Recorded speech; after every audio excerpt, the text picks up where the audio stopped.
السلام علیکم ورحمۃ اللہ وبرکاتہ۔ نحو رابعہ، اسم فاعل کی عمل کرنے کی شرطیں گزر چکی ہیں اور ہم لوگوں نے اسم فاعل اور اس کے معمول کو پہچان لیا اور یہ بھی جان لیا ہے کہ اسم فاعل میں کون کون سی خوبیاں ہوں اور کون کون سی صفات ہوں تو اسم فاعل عمل کرتا ہے۔ اب ان اسماء میں سے جو اسماء بالکل فعل کی طرح عمل کرتے ہیں کچھ شرطوں کے ساتھ، ان میں جس طرح اسم فاعل ہے اسی طرح سے امثلۃ المبالغہ بھی ہیں، یعنی مبالغہ کے بھی صیغے ہیں جو بالکل اسم فاعل کی طرح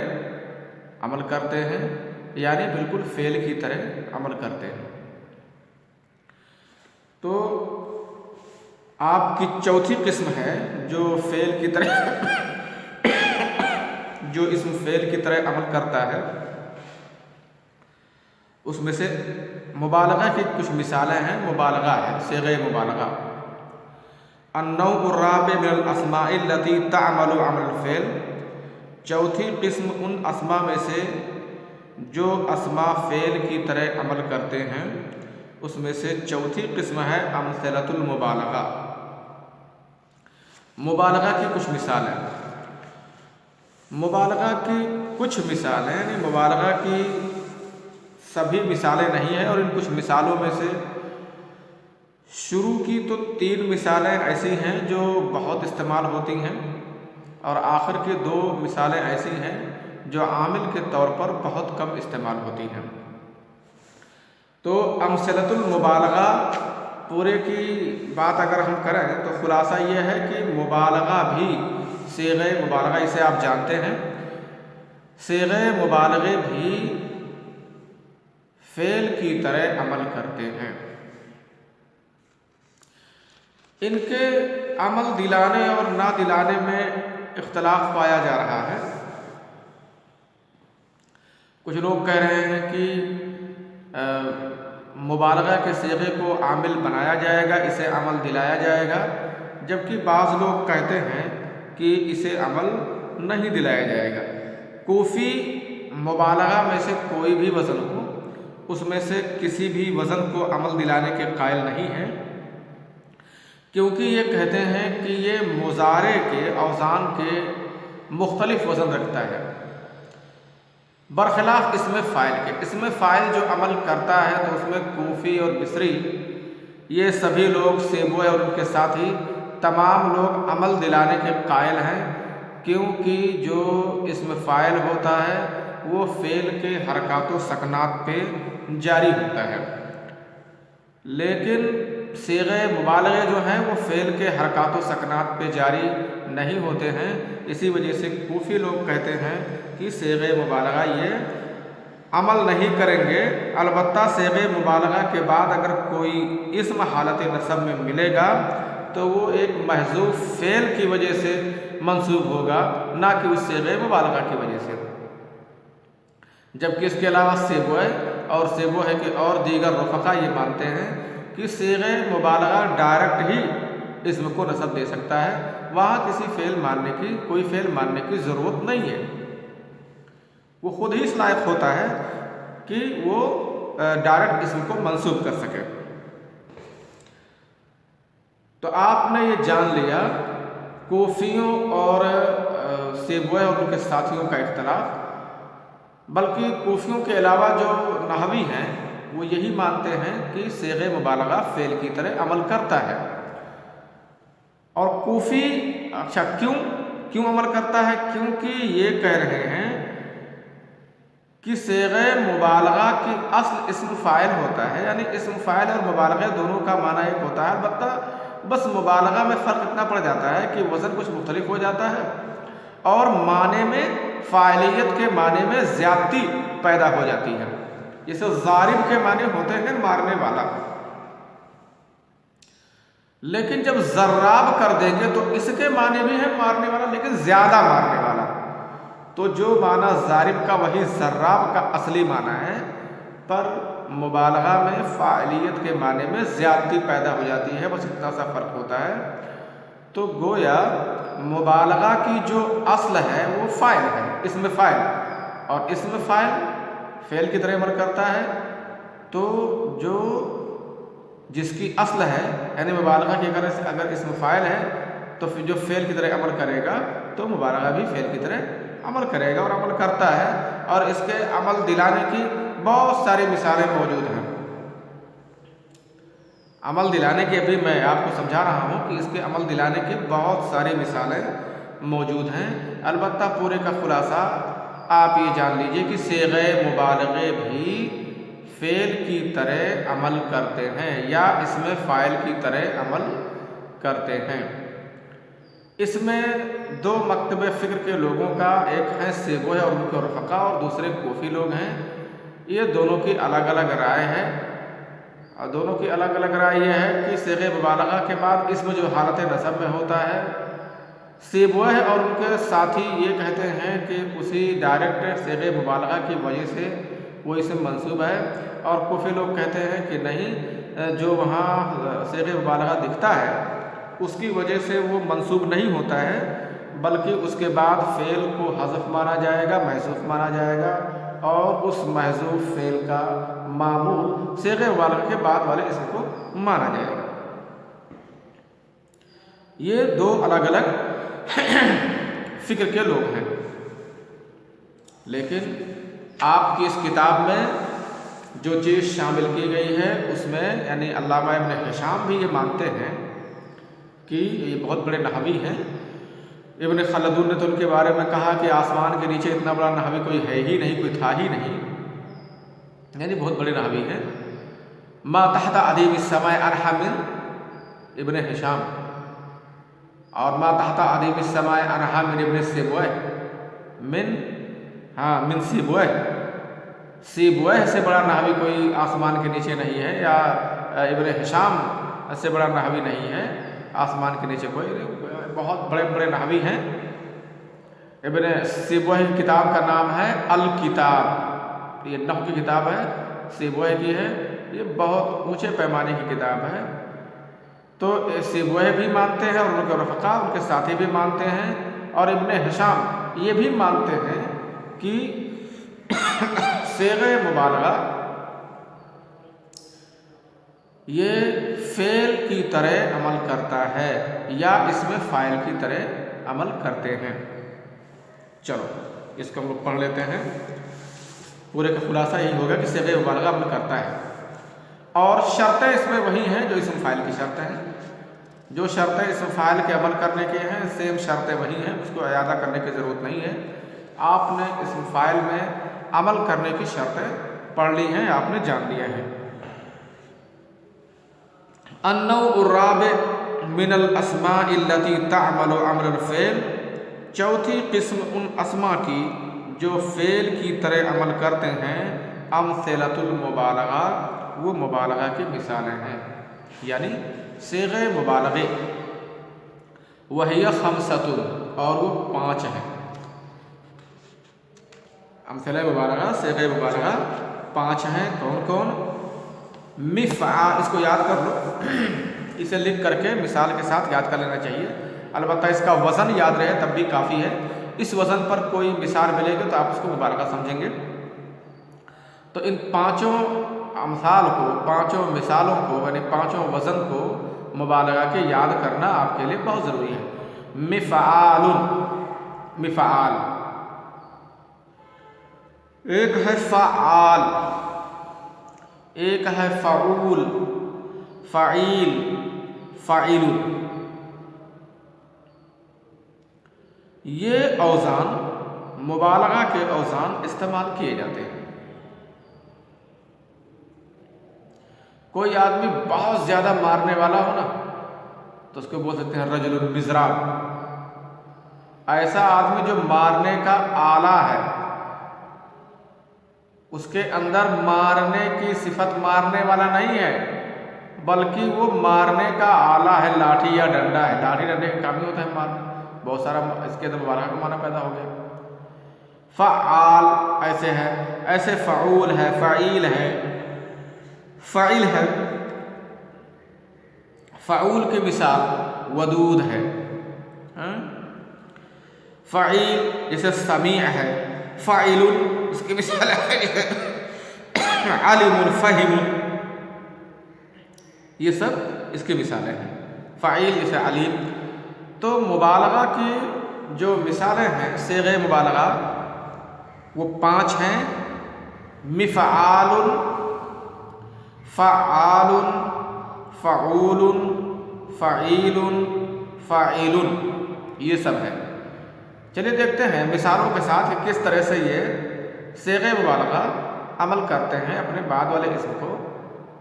معمول بناتے ہیں۔ قال الشاعر، ایک شاعر نے کہا، اخ الحرب لباسا الیہا جلالہا، اخ الحرب لباسا الیہا جلالہا، ولیس بولاج الخوالف اعقلا۔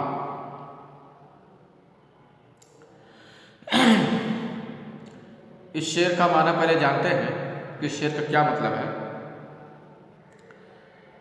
اخ الحرب یعنی اخ الحرب، اخ الحرب کے معنی ہوتے ہیں لڑائی کا بھائی، لفظی معنی یہاں مراد ہے بہت لڑنے والا یعنی بہادر۔ کبھی کبھی اخ یا ابن یا صاحب کا استعمال والے کے معنی میں کیا ہے، ابن الدنیا۔ ابن الدنیا کہنے کا مطلب ہے کہ دنیا کا بیٹا، دنیا کسی کا نام ہے، اس کا بیٹا ہے۔ ابن الدنیا کا مطلب ہوتا ہے بہت بڑا، دنیا میں مشغول رہنے والا، صرف دنیا ہی کو سب کچھ سمجھنے والے کو ابن الدنیا کہتے ہیں۔ ایسے آپ نے سنا ہوگا جو لوگ بہت موقع پرست ہوتے ہیں، وہ جب موقع کو پوجتے ہیں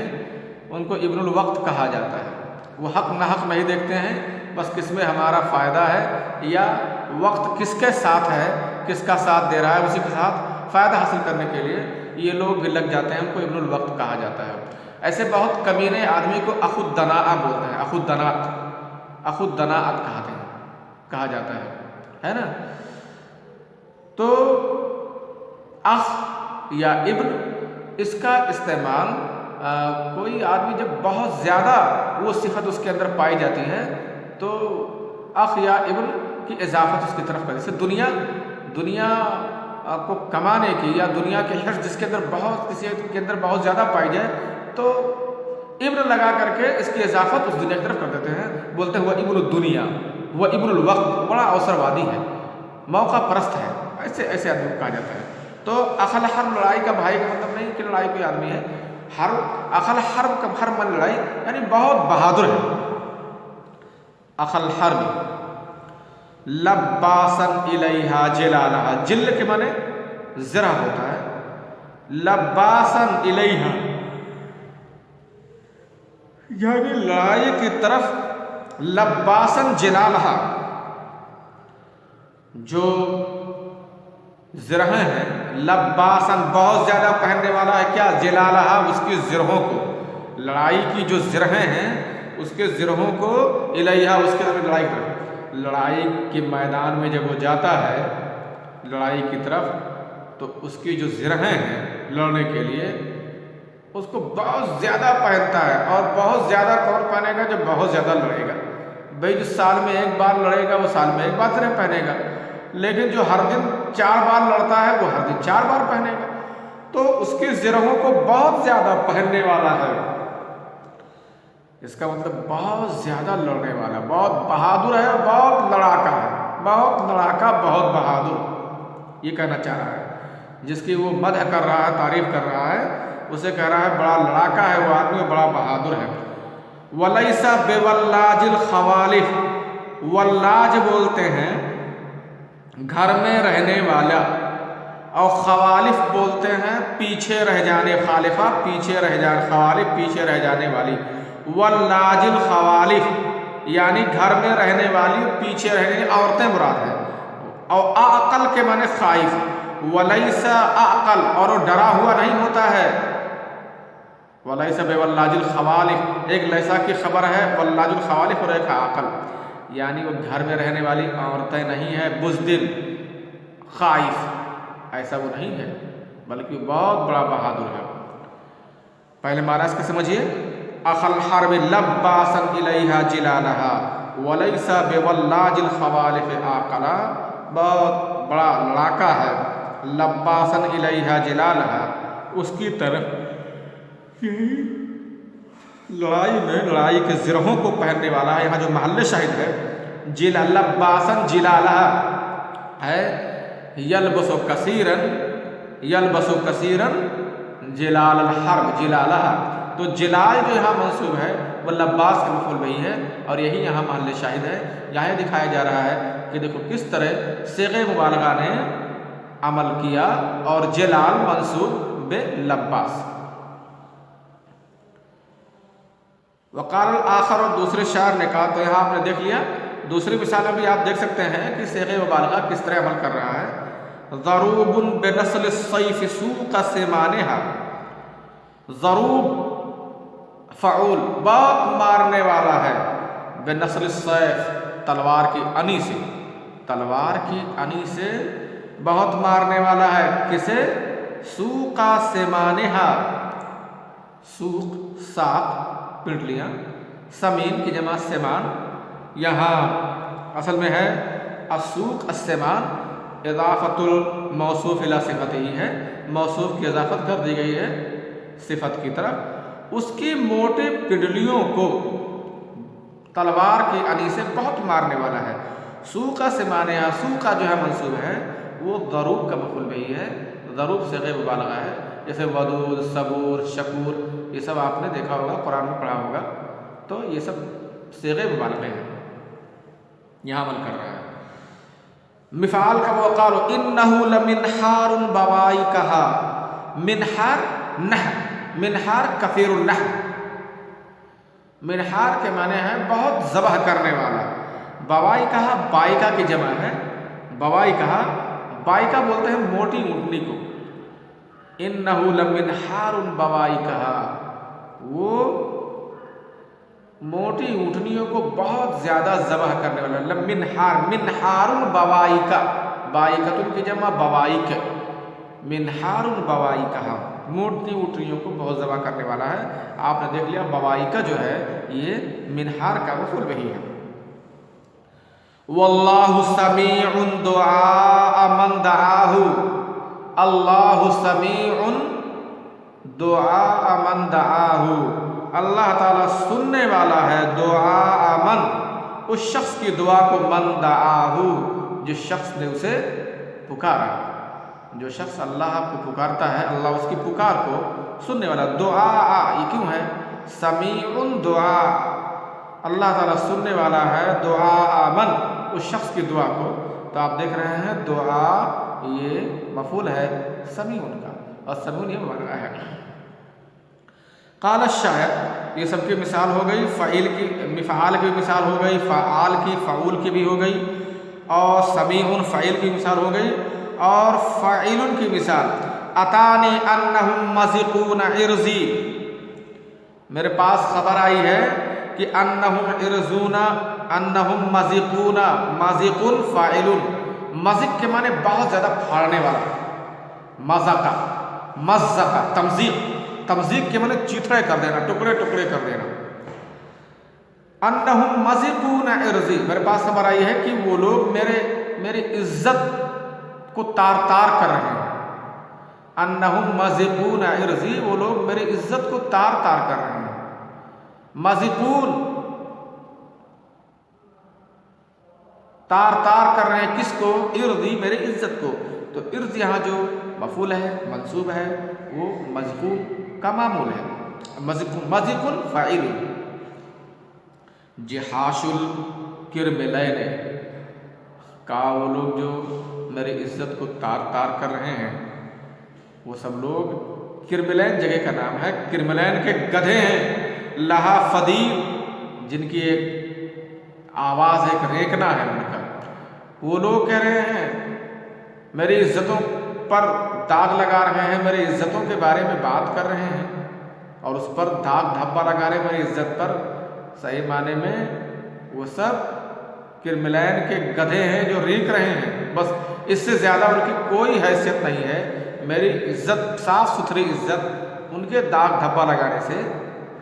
داغ دھبا نہیں لگے گی، میری عزت کو تار تار نہیں کر پائیں گے، کیونکہ میری ایک پائیدار عزت ہے اور میرا ایک پائیدار حسب و نسب ہے۔